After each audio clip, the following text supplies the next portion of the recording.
Hello and welcome to the golf season. Me and Stephen are back. It is Brown, Stephen Andress, and we said we were going to be back. We're back here on the channel, fellas, and the NFL is behind us, but boy, this is a good season for betting golf. We are big-time golf bettors here.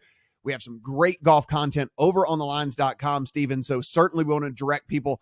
Link down in the description, actually, to John Hasselbauer's awesome work that he does over there. So be sure and click on that for a full preview of the tournament itself and all the different stats that you could ever think about and trying to plug into either your process or your model or whatever it might be. But we're going to come in here each week. We're going to give you one short shot, one kind of middle range guy, and one long shot that we're on for the week. And then we'll send you over to our Discord channel as well to get our full card. But Stephen, I'm certainly looking forward to this. Glad to be back on here with you. And listen, glad to be back into the golf season here. We've already made some money here early, hit a couple of outrights. I had Max Homa last week, so I was able to kind of hedge off on some John Rahm Live stuff to be able to turn a profit for the week. So we've been on it so far, and hopefully we can continue here for the Honda. For sure. 2 outrights for me so far already. Had Max Homa earlier this year. Where was that? I was at the Farmers, and then we had Siwoo Kim, John Hasselbauer, and I at the Sony Open. So we're off and running here, man. I mean, we could not hit an outright for the next couple of months and still break even. So that's how you want to do it in golf betting, right? Feeling pretty good about everything. It is the Honda Classic, Palm Beach Gardens, Florida. Listen, it's 144 golfers and 65, and ties make the cut, but it's a weak field. You're going to look at the odds. You're going to see short numbers next to names where you're usually getting way bigger numbers. It's just the nature of the beast. Bad scheduling spot here for the Honda, and so you just get a weaker field. With all that, it's a par 70, so keep that in mind as you are going about everything. 144 golfers and 64, like I said, but we're only talking about an $8.4 million prize pool, which, of course, is way down from these elevated events we've had the last couple of weeks. So if you are in a one-and-done pool, it's $1.5 million to first place there. 7,125 yards in this thing, about average, a little over average size greens, a little bit below average on the fairway length. Rough shouldn't be all that bad so long as you aren't way off. The big thing here, Stephen, is there's water in play on 15 of the 18 holes, and that is really what this tournament all comes down to here, and I'm sure that's part of your process as well, is that it's so highly variant. I mean, like, listen, you dunk one ball, and then it can just completely change the entire deal here. So that's why it's very hard for me to get to the top of the odds board, even with a guy like Sung J M, who's certainly the class of the field. You dunk one ball and then it just completely changes the whole complexion of the tournament. And that's why for me, we've seen a lot of long shot guys get home in this tournament as well, because it is so highly variant. Yeah, for sure. I love that John Hasselbauer has added this table to his previews every week now. That's a new addition from his previews compared to last year, where he has the past winners, what their odds were pre-tournament, and what the winning score was. And the first thing that jumps out to you about the Honda Classic is the winning score of the past winners here. Nobody's even gone 13 under par and won this event. Every score is 12 under par or worse. And if you look at the pre-tournament odds of the past winners, you have a couple of guys like Justin Thomas who played in 2018 when this field was a little stronger. That's and he's the thing, right? But it's not that anymore. No, that's the thing. Is like, I've heard people say like, hey, we've had short shots win this thing. And it's like, well, those short shots were Justin Thomas, Ricky Fowler, Adam Scott, and Rory McIlroy, all of which were in their prime when they won this thing. So it's like, talk about the other guys now who have won, by the way. It's irrelevant. I mean, like, it's like, yeah, we did have short shots win, but like that was back when people played this tournament. They don't play it anymore. And so I'm with you. It's like, it's a little bit misleading. I look more at the fact that 6 of the last 11 winners have been 80 to 1 or longer. That's kind of what I look more at, where it's like, hey, look, it's going to be windy. There's a ton of water. This thing could go all over the place. Including since 2013, 4 winners who have been 300 to 1 or longer. I mean, total bombs out of nowhere. So, I mean, to borrow a phrase that our friend Rich Ryan likes to use on the Gridiron Gamble podcast, it's a spray and pray week for me, man. I want as deep of an outright card as I can possibly get this week. I probably have double the names I normally do compared to what we saw in the elevated events. And again, guys, it's like you're going to hear a ton about like 15 to 17. It's the bear trap. It is definitely one of the hardest 3-hole stretches on tour. So I don't want to take anything away from that 3-hole stretch, but it's not even the 3 hardest holes on the course. Like the 6th hole has a 37% bogey or double bogey rate. The 10th hole has a 28% bogey rate. The 14th hole has a 22% bogey rate. We have had the cut line above par every year for the last decade. So if your guy is sitting at +1, don't think he's dead, because that is not how this tournament works at all. So it is likely to be another tournament in which there's going to be a pretty low winner. The score is not going to be very low. We're going to have several changes probably at the top as well. And again, the cut line is likely to be over par. So Stephen, when we take a look here on the short shot side of things, who's a short shot that you were looking at this week and made your card? So most weeks I'll just run my numbers over the last 50 rounds, last 36 rounds, last 24. But in an event like this, what I really wanted to look at was how these players in this weak field have done when the scoring conditions have been difficult. You can kind of tick that box on the model services that you're using, because we know that the winning score here is not going to be very low under par. So when I tick that box, certain guys appear both when the box is ticked and when the box is unticked, which tells me they're playing well right now, but also in their history, they've played well when the scoring conditions have been difficult. And the first guy that popped to me at the top was Aaron Wise. He's won on the PGA Tour a couple of years ago. Last year, he finished second at the Memorial, another course with difficult scoring conditions where he finished second but was still single digits under par. And we know that he has done well in majors. This is not a major championship field, but in those difficult fields, he's finished top 20 a couple of different times. So in a field like this, it should go to reason that he should be able to contend here. So he is a guy that in general was popping for me over the last 50 and 36 rounds, but rose even higher when I turned the difficult conditions on, and even as high as number 2 in a couple of spots here over the last 36 rounds. He's right there for me in these difficult conditions with a Sung J M, with a Shane Lowry, who's at the top of the board. And I was able to find him 28-1 earlier this week. So in that kind of middle tier, I had to make some decisions. I could only really go with one guy because of my philosophy of wanting a deeper card and a lot of longer shots. But Aaron Wise is the guy that ticked all the boxes for me of being able to compete in difficult conditions. A shorter shot for me is a name that if you are not a big time golf nut, you probably don't know. And you're probably wondering why the number is as short as it is on Minwoo Lee. And it is a guy that has had incredible success overseas on the DP World Tour and just the World Tours in general. And if you are able to use a site, which one thing I have changed about my process this year is I'm running models on 3 different sites. And so I'm using 3 different algorithms to pull and try to get a common answer. So when I see names that pop in all 3 different types, then that is certainly that I look to kind of gravitate towards those names. Now, only one of them does pull data from the Korn Ferry Tour and the European Tours, which allows me to get some names that you don't see in some of the other modeling systems out there. And Minwoo Lee was at the top for me and several of the different models just in that particular one that I ran. Now, if you look at his European Tour statistics, you were talking about a dude that's maybe as hot as anyone in the world right now other than Jon Rahm. If you go back to October, we are talking third place, T8, 12th, T4, 3rd, T2, T13 in his last 8 starts. No finish lower than 13th in his last 8 starts. Now, again, none of those came on American soil. Those are all on the European Tour. That being said, this is a dude who is a very, very good player in all facets of the game. And I think in a tournament, again, like this, where it's kind of variant, there can be some craziness happen. There can be some wackiness happen.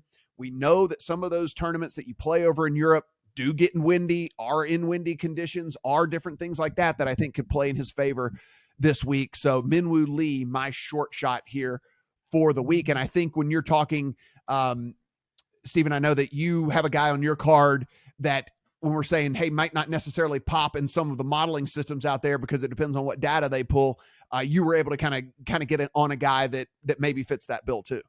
Yeah, I'm glad you brought up Minwoo Lee, who you will be calling Win Moo Lee if he wins this week. But it's goes to the greater point that when you're playing an event like this that's not elevated, and you have a lot of these European Tour guys coming over, you need to kind of look at how they've been playing outside of the modeling services. And we've had success doing this in past years with a guy like Garrick Higo, who came over and won all of a sudden at the concession and at a huge number. You're just not going to be able to put numbers on these guys unless you have a specific modeling service like Matt has that not a lot of people have access to. So you're going to have to kind of just use some intuition, maybe play a number here. Admittedly, I was between Aaron Wise and Minwoo Lee, and I'm still went with Aaron Wise. But if Minwoo Lee gets off to a slower start, I'm not ruling out live betting him because the form has been so good for him. But with that same philosophy, Matt, I also did bet Adrian Meronk, who is not going to pop in these PGA Tour modeling services, but is a 3-time winner on the European Tour, or the DP World Tour at this point, including twice last year. And we're getting 50-1 or longer on him. So really just playing a number there on Adrian Meronk. But yeah, that philosophy was there for me as well. Sometimes in these lesser, less spectacular events, you need to kind of make some judgment calls on these European guys that are coming over. Absolutely. And listen, Meronk, super long off the tee. I actually do think that driving distance makes a difference this week, because I think it's more about the fact that if you're longer off the tee, it doesn't necessarily have to mean the driver. It can mean everything. And there's going to be a lot of guys taking less than driver this week. And if you're longer off the tee with the driver, you're going to be longer off the tee with a 3-wood or a 3-iron or whatever it might be. And so I actually did really do factor in that this week as well. Now, I like your middle shot guy because I am also on him as well. For sure. If you kind of just look at the stats that I popped in this week, and it's a lot of the typical stuff you would use with strokes gained off the tee and strokes gained total and strokes gained on approach, but also throwing in some bogey and double bogey avoidance and, proximity with long irons from 150 to 200 yards.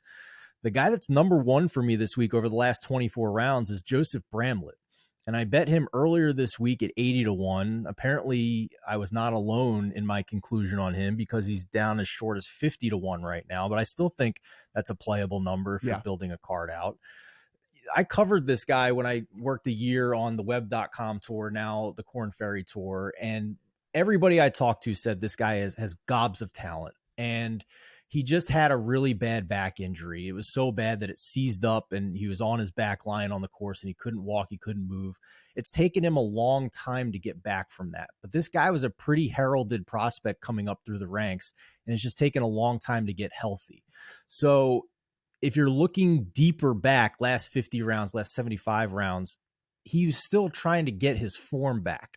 So this is a situation where looking at a smaller sample size does mean something to me, because the consensus is this is a talented player, and now he's healthy. And his past two events, 13th at the Farmers and 7th at the AT&T Pebble Beach Pro-Am, he's in great form. In stacked fields, now you get a weak field. Exactly. Yeah. And he's coming, like, to use a horse racing term, he's coming down in class. If the Farmers was a grade 1 event, this is a grade 3 event with lesser competition. So at a big number like that, and throw in the fact that he is number 2 in this field in strokes gained ball striking. He is number 6 in strokes gained on par 4s, number 6 in bogey avoidance, a lot of green across the board here over his past 24 rounds. I think he's peaking here, and in difficult conditions, I think he sets up nicely because, to your point, Matt, he can bomb it.